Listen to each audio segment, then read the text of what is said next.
बिस्मिल्लाहिर्रहमानिर्रहीम। अस्सलाम वालेकुम दोस्तों, कैसे हैं आप लोग। उम्मीद करता हूँ कि आप लोग ठीक होंगे और खैरियत से होंगे। My name is Muzammil Shabir and you are watching digital defenders. आज है कंप्यूटर नेटवर्किंग का पार्ट 8 और आप पार्ट 8 में हम लोग जो है वो आईपी एड्रेस के बारे में डिस्कस करेंगे। हम लोग सबसे पहले आईपी एड्रेस के बारे में पता करेंगे कि होता क्या है और ये काम किस तरह करता है। उसके बाद हम लोग देखेंगे कि हम लोग आईपी एड्रेस की कितनी टाइप्स होती हैं। उसके बाद हम लोग जो है वो IPv4 और IPv6 के बारे में बात करेंगे। उसके बाद हम लोग ये देखेंगे कि हम लोग क्या क्या इन्फॉर्मेशन जो है वो आईपी एड्रेस से गेन कर सकते हैं। उसके बाद हम लोग जो है वो क्लासेस देखेंगे आईपी एड्रेस की। तो हम लोग वक्त को ज़ाया किए बगैर अपनी पहली स्लाइड की तरफ चलते हैं। तो अब हम आ चुके हैं अपनी पहली स्लाइड की तरफ। तो यहाँ पर एक आईपी एड्रेस की डेफिनेशन लिखी हुई है और एक एग्जाम्पल लिखी हुई है। लेकिन इन दोनों चीज़ों में जाने से पहले मैं आपको अपनी तरफ से थोड़ी सी एग्जाम्पल से समझाने की कोशिश करता हूँ शुरू में ही। ठीक है, तो यार देखो, मिसाल के तौर पे आपका एक घर है। ठीक है, आपका एक घर है तो ऑब्वियसली बात है वो यूनिक जगह पर है। उस जगह पर कोई और घर नहीं होगा तो उसका यूनिक एड्रेस होगा।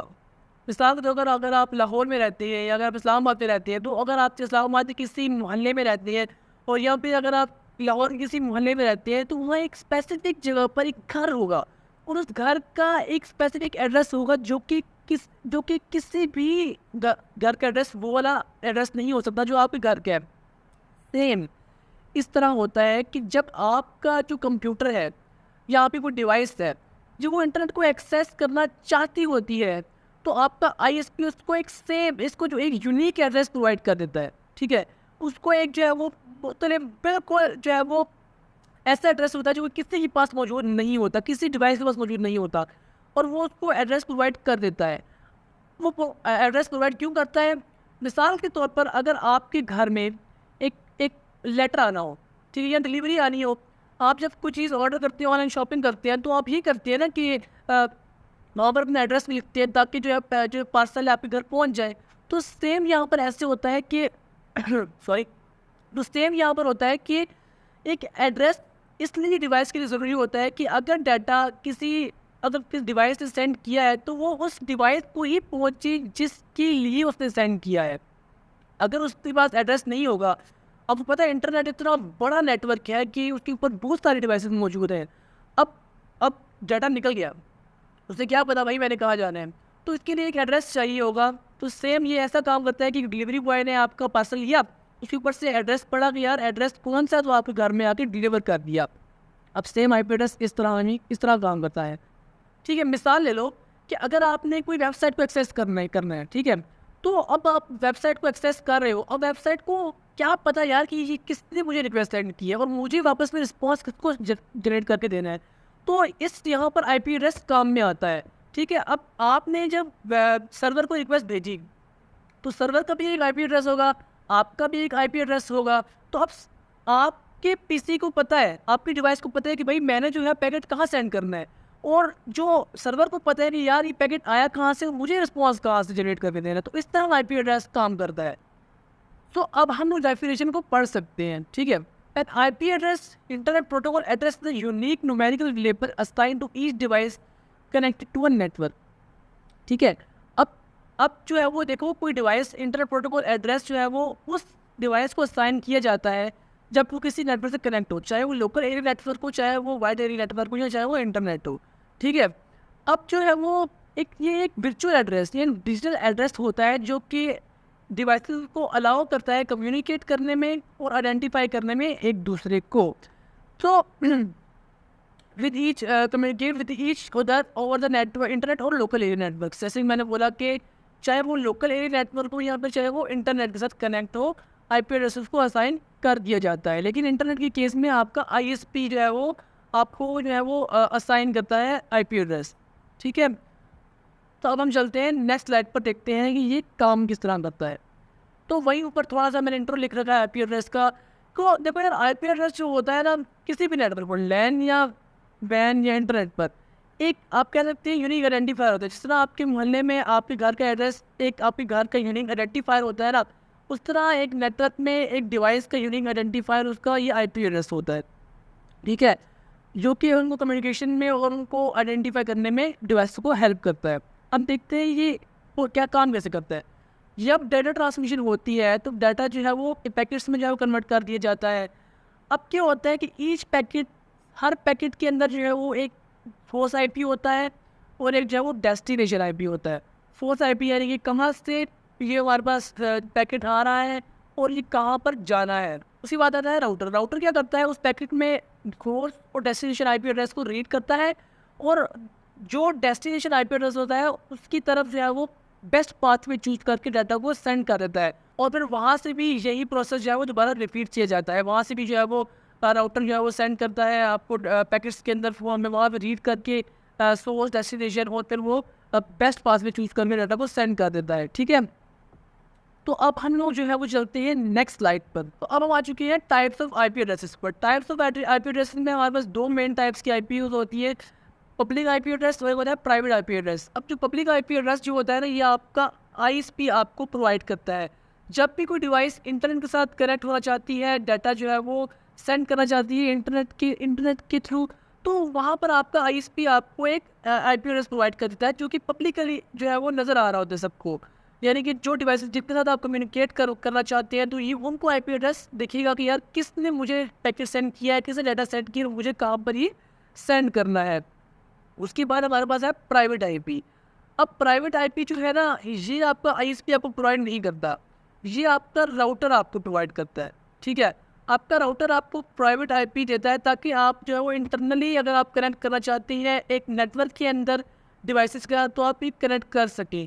हाँ, लेकिन अगर आपकी वो डिवाइस जिसके पास जो है वो प्राइवेट आईपी है, अगर वो जो है वो इंटरनेट के साथ कनेक्ट होना चाहती है, तो आपका राउटर क्या करेगा, बेसिकली आपका राउटर जो है वो उसकी प्राइवेट आईपी लेगा और उस प्राइवेट आईपी को कन्वर्ट कर देगा पब्लिक आईपी में। इस प्रोसेस को हम लोग कहते हैं नेटवर्क एड्रेस ट्रांसलेशन। ये नेट यानी कि नेट मैकेनिज्म के जरिए जो है वो प्राइवेट आईपी को पब्लिक आईपी में कन्वर्ट करके उसको एक्सटर्नल दुनिया के साथ जो है वो कम्युनिकेट करवा देता है।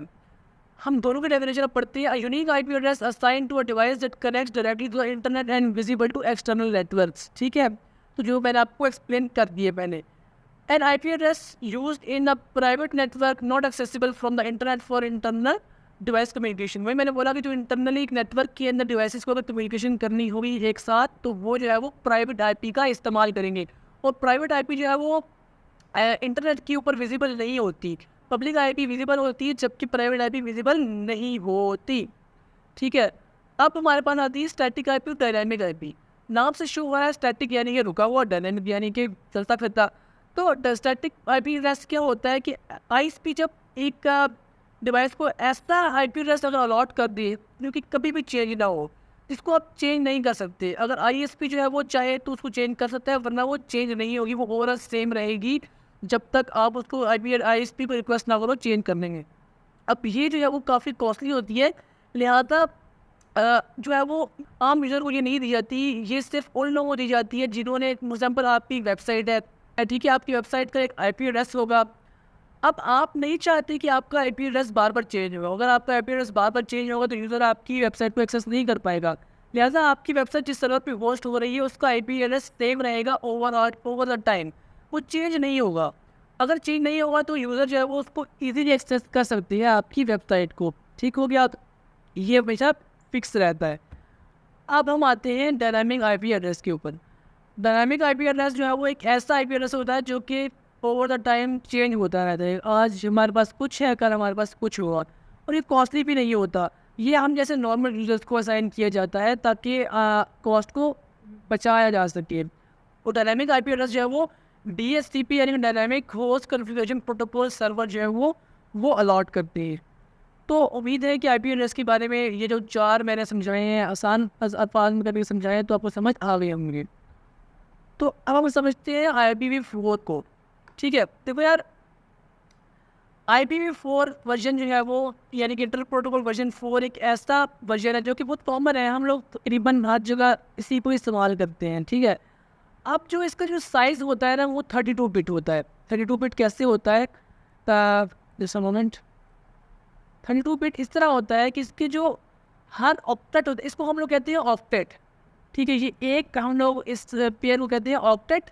ठीक है, एक IPv वर्जन 4 में 4 ऑक्टेट्स होते हैं और हर ऑक्टेट का साइज़ होता है हमारे पास 88 बिट्स। और 8 इस तरह करके 8 × 4 हमारे पास क्या हो जाएगा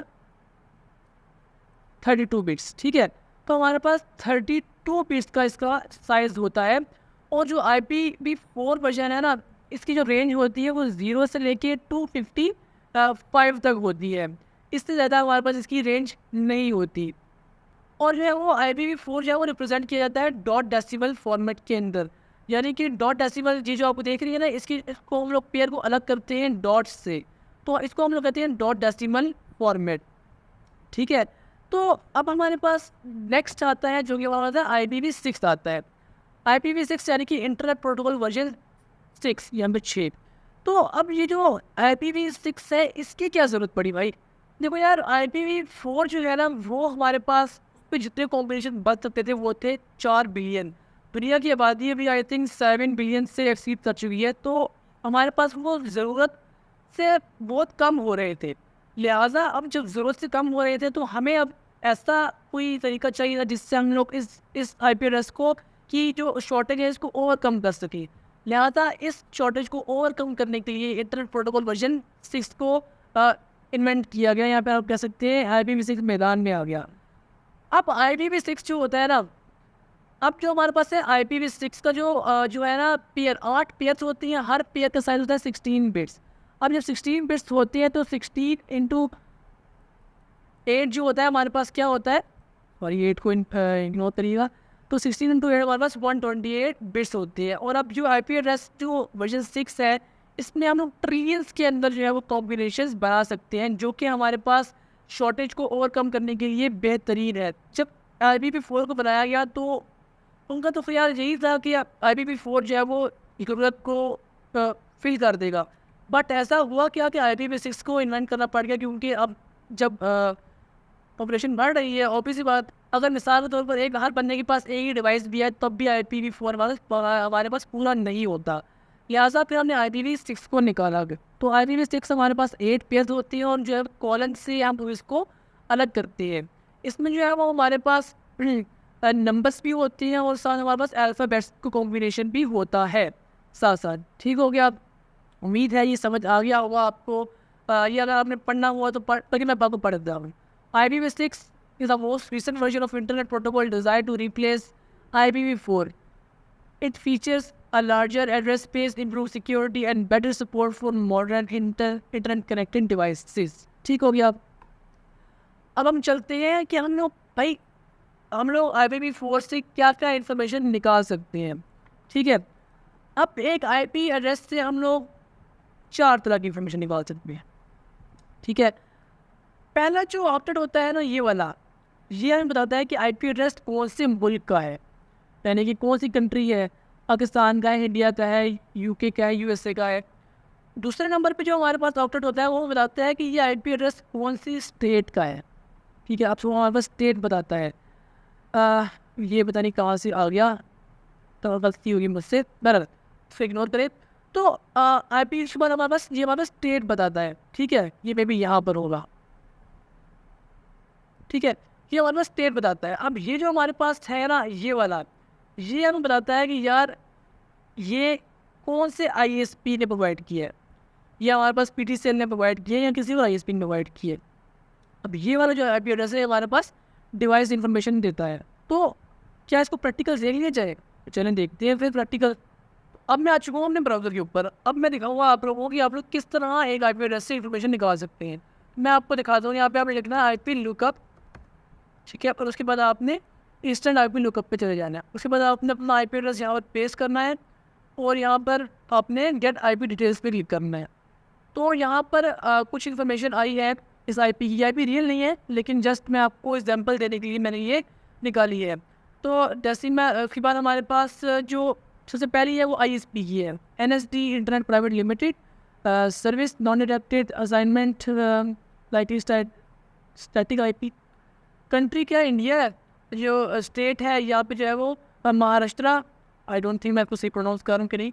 सिटी जो है मुंबई। ठीक है, अब इसका लैटिट्यूड लॉन्गिट्यूड उसने दे दिया है, बट IP एड्रेस जो है वो एग्जैक्ट लोकेशन नहीं बताता आपको। बस ये इतना बताता है कि यार कि जिस जो डिवाइस है वो किस रीजन में है और कौन से कंट्री में है।